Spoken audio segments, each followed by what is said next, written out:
Welcome to the Orange Couch Talks, a deeper dive from our leaders into our recent teachings.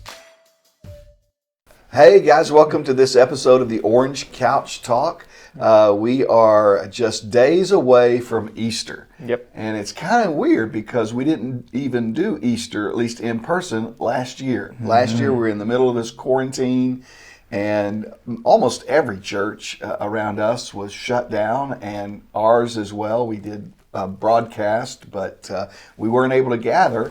And so now we're excited that a lot of the limitations for meeting in public have been lifted by our governor and other people in our state.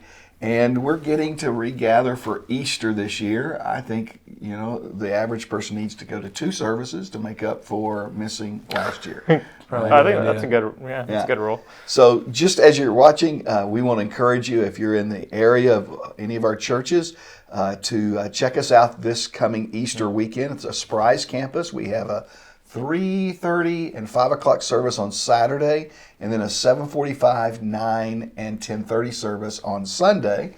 And then at Phoenix here, we have a 9 and a 10:30 service, and then we're doing 10:15. We're doing a giant egg hunt outside on the front of our property. On Sunday. On Sunday, not Easter Saturday. Sunday, yeah. Don't come on Saturday. Well, you can say hi to us, but we. And in Levine, we're still getting ramped up, but we'll be online, right? Yep, we'll be streaming the surprise service online at 10:30. All right, so cool. So check us out. We've been in this series called Searching, and we've talked about searching for peace, searching for community. We talked about that this past weekend. Searching for significance. And we're wrapping it up this week on Easter weekend with, I think, the overarching thing that people are searching for, and that's hope. Andrew, have you ever been hoping for something and been let down? Yeah, really growing up in Arizona, I always say my dad taught me 2 things: to go to church and to root for Arizona sports teams. And from ASU to Diamondbacks to the Suns to the Cardinals, I'm a rabid Arizona sports fan. And really, it's always hope in the off season and always disappointment when the season is over. There's a reason they say in the beginning of the season that hope springs eternal, right? And then it gets crushed quickly. But the Suns are the number 2 seed in the entire league, right? Or in the Western Conference, and one of the best records overall. Yeah, that's good. And hope springs eternal for the Suns. We'll Going see what to the the playoffs finals. bring. TC, you ever had hoped in something and been let down? Definitely lots of hope in sports and athletic feats of prowess and all those things too. No. I was like, what's happening right now? Are we talking to TC still? No. So, for me, some of the most disappointing things I hoped for have been the vehicles that we've owned in our family over time. I had one die when we had driven from Florida to Tennessee for Thanksgiving. And it just died there in my sister's driveway, which was cool. It ended up being like a bonus, 3 days vacation, but we also had to buy a new vehicle, and that was less. Did you have a funeral there for it, or? Yeah, well, the person we bought it from actually came and picked up the broken car. So it was like a trade, except his vehicle that he gave us was nicer, but also cost a lot more. Yeah. I think that's a theme with you, actually, because you drove the church truck and blew out a tire on the freeway. A tire blew out. I did not blow the tire. You were driving, and you drove a van. The church van. And the battery died on you. So yes. I think so what you're you're the common pointing out denominator in is all that that. I have an incredible gift at finding things that need to be repaired in vehicles. I was guaranteeing your safety. There you when go. Drove the church I like truck. that. Just jumping on the grenade. Every year since I've lived in Arizona at this time of year, as a matter of fact, this airs on Thursday. It's opening day for the Diamondbacks on Thursday. They play, I think, the Padres in San Diego. I won't be there for the game, unfortunately, but every year I always predict that the Arizona Diamondbacks are going to win the World Series. You're the problem. And one day I'll be right. Not this year. But I put my hope in them, and they always let me down. And that kind of brings us to this subject of hope, because hope is only as powerful as the object of our hope. I mean, if we put our hope in the Diamondbacks, we're only going to get as far as the Diamondbacks are going to take us. If we put our hope in a car, we're only going to get as far as the car goes until it dies. If we put our hope in, anything, our appearance or our personality or our intellect, it's only going to take us as far. Yep. And those all have, as handsome as TC is, that does have a ceiling to it, right? It's only going to take you so far in life. And man, how important that is, because this past year, on almost every angle, there's been hopelessness, right? COVID-19 was tough. Race riots, really sad and tough. There's a George Floyd's trial for that happening this week. Happening right now all over the media, and more riots look like in the northwest part of the country now. And the political banter and all of that, we've ad nauseum, we've talked about all of this. And layered on top of that, people that you know and love have gotten sick and died maybe during COVID-19. And it just seemed like, man, it was just sucking the hope, the air out of the balloons of hope, if you will. And it's been a tough year for a lot of people. A lot of you watching, man, you need an infusion of hope.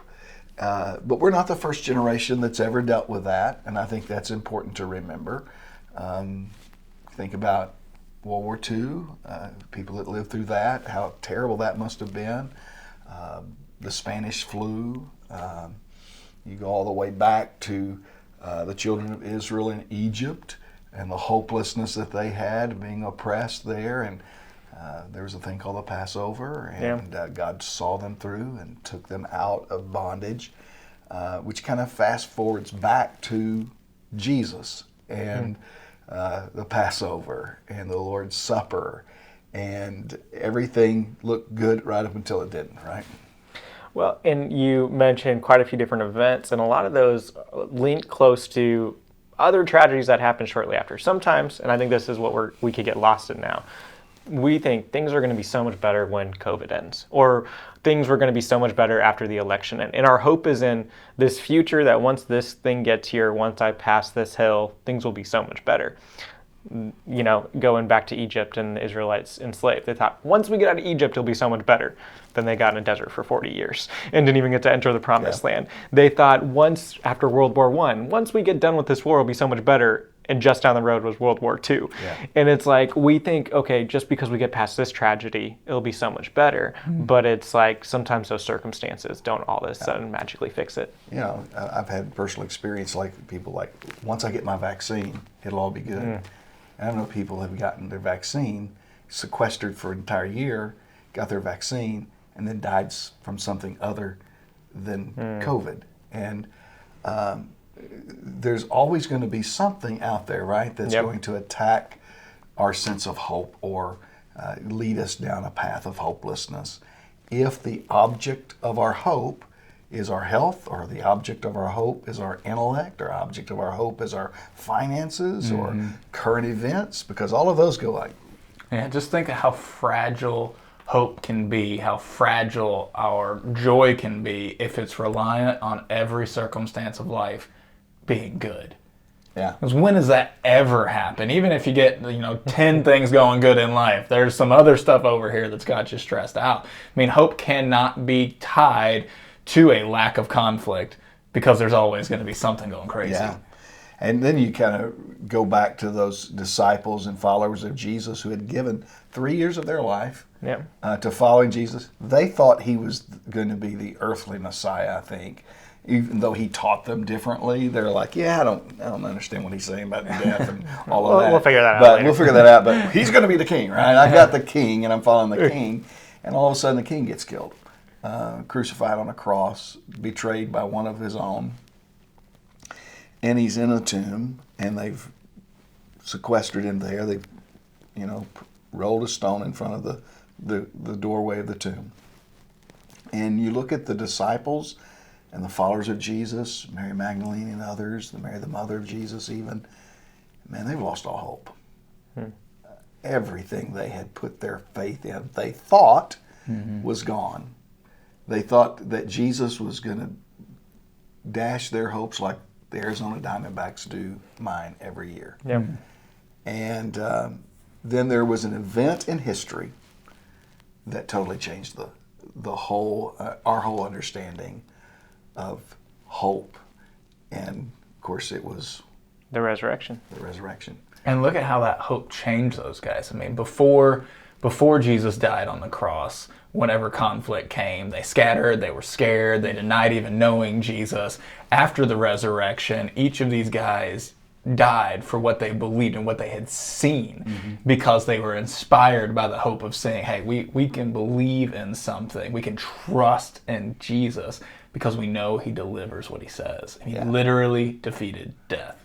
Yeah, I mean, there's only one reason you would be willing to die for something, is that you believe that he's defeated death. And gosh, what excitement that gives! What new perspective that gives, and a perspective that the world has never had before, a perspective that no other world religion has. We're the only one with an event that kind of sets us apart, not just the teachings, but an event. And that is the resurrection of Jesus Christ from the grave. And so there's a lot of reason for hopelessness around us. But I think, there's like old kind of saying that says the light shines brightest in the darkest night. And I think the dark night that we've lived through this past year and a half, the hope of the resurrection shines the brightest in that time. When you have to do a funeral, whether it's COVID related or not, it doesn't matter. Dead is dead, right? People grieve. And when you come to a funeral, the light of the gospel and the resurrection shines bright in those times. Paul said some stuff about that in 1 Corinthians 15. He said, like, if Jesus has not been resurrected, then we should do no more orange couch talks. If Jesus has not been resurrected, That's what he says, word for word. it's in there in the original text. If Jesus has not been resurrected, we shouldn't have any more services at our church. We shouldn't preach any more sermons. We shouldn't just really, Paul says, if you can subtract the resurrection of Jesus Christ from human history, then we should all just kind of live because eat, drink, and be merry, because tomorrow we die. And that's it. Annihilation theology kind of sets in. Well, and I think it shows how our churches and even our world, especially our world, but sadly our churches don't truly understand the gospel to the depth of it. Is there should be no mediocre or feelings towards God and the church. It's either that the resurrection happened and it's the greatest event in history and Jesus is Lord, or it's a bunch of heresy and lies that are spreading through our world and it should be canceled and it should be stopped. And we have too much of a soft feeling towards Christianity. It's like, oh, it's okay. I'll take it or leave it. But Jesus didn't really give us that choice. It's either truth or it's a lie. Yeah. And the fact that those people were willing to die for something that was a lie is hard to believe, right? Yeah. They died for something because they had seen the resurrected Lord Jesus. And we're just so excited about Easter. We're going to cut this episode a little shorter than normal, but we're just saying to you, man, there is hope. There is hope in Jesus Christ. I love 1 Peter 1:3, that He has begotten us together unto a lively hope through the resurrection of Jesus Christ from the dead. So let's get excited about celebrating Easter together, whether you're online or in person at any of our campuses. Let's put our hope in Christ and believe that no matter what the circumstances, that Jesus Christ is going to take care of you, because He has begotten us together to a lively hope through the resurrection of Jesus Christ from the dead. We love you. Have a great day and have an awesome Easter weekend.